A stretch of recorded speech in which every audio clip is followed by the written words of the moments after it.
Bonjour à toutes et à tous et bienvenue dans cette nouvelle vidéo de la finance décryptée. Dans cette vidéo, nous allons parler des ETF.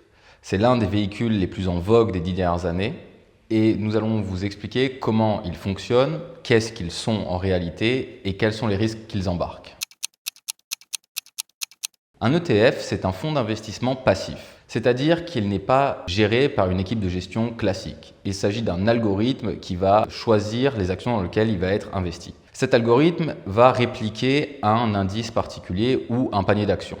Si vous voulez investir dans les entreprises américaines, à ce moment-là, vous avez deux choix quand il s'agit de fonds d'investissement. Premier choix, vous pouvez aller investir votre argent dans un fonds d'investissement classique, donc actif, avec une équipe de gestion et faire confiance à la gestion de cette équipe. Sinon, vous pouvez choisir un ETF qui va répliquer l'un des indices d'actions américaines que vous désirez.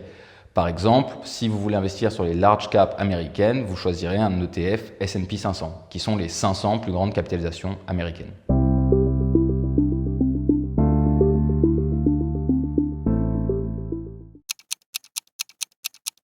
Un ETF peut s'avérer effectivement plus rentable qu'un fonds classique. Cependant, ce n'est pas toujours le cas et l'ETF n'est pas la réponse à tout. Il y a deux principales raisons. L'une des raisons, c'est le fait qu'il soit passif. Car le fait d'être passif fait qu'il n'y a pas d'équipe de gestion à payer, le gérant n'a pas de bonus, il n'y a pas de bonus de surperformance.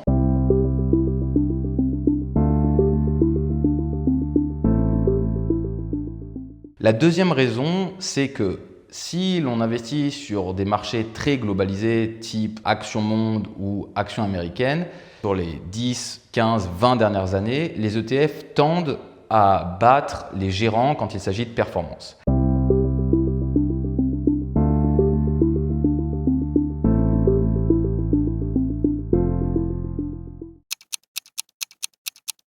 Attention, l'ETF n'est pas un produit magique. Il emporte avec lui certains risques et certains désavantages. Premièrement, quand vous êtes investi en ETF, vous êtes toujours exposé au risque du marché global. C'est-à-dire que, effectivement, vous êtes protégé contre la faillite d'une entreprise ou la baisse d'une action, mais vous êtes toujours exposé à la baisse, par exemple, du S&P 500. C'est-à-dire que si ce dernier chute fortement, votre ETF va chuter tout autant. Deuxièmement, il faut faire attention à certains pièges que vous pouvez rencontrer quand vous explorez le monde des ETF. Le premier piège, c'est d'investir sur des ETF trop spécialisés. En effet, ces derniers sont extrêmement volatiles, souvent plus chers, et dans une thématique très spécialisée, le gérant d'un fonds actif peut souvent battre l'indice ou faire mieux qu'un ETF. Le deuxième piège à éviter, c'est les ETF trop exotiques. Typiquement, les ETF emportant avec eux du levier qui multiplierait bien entendu votre gain en cas de gain, mais aussi votre perte en cas de perte.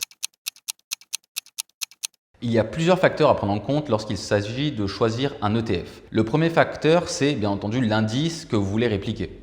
Le deuxième facteur, ce sont les frais, qu'il est intéressant de trouver un ETF avec les frais les moins élevés. Le troisième facteur, c'est la capitalisation, c'est-à-dire la taille de l'ETF. Il est plutôt conseillé d'aller sur des ETF ayant une capitalisation importante.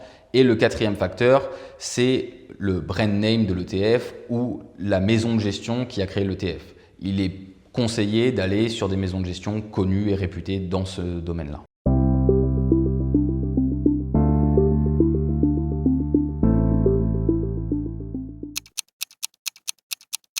Il y a plusieurs types d'enveloppes par lesquelles vous pouvez investir dans les ETF. Premièrement, les enveloppes bancaires, type CTO, compte titre ou PEA. Ce sont les enveloppes les plus connues et les plus adaptées à ce type d'investissement. Mais vous pouvez aussi investir en ETF par le biais de produits assurantiels, tels que le PER, l'assurance vie ou le contrat de capitalisation. Cependant, il faut faire attention à une chose. Sur les produits assurantiels, les listes d'ETF sont souvent réduites, c'est-à-dire que nous n'avons pas accès à tous les ETF disponibles et donc que le choix est plus réduit que sur un compte titre ou un PEA.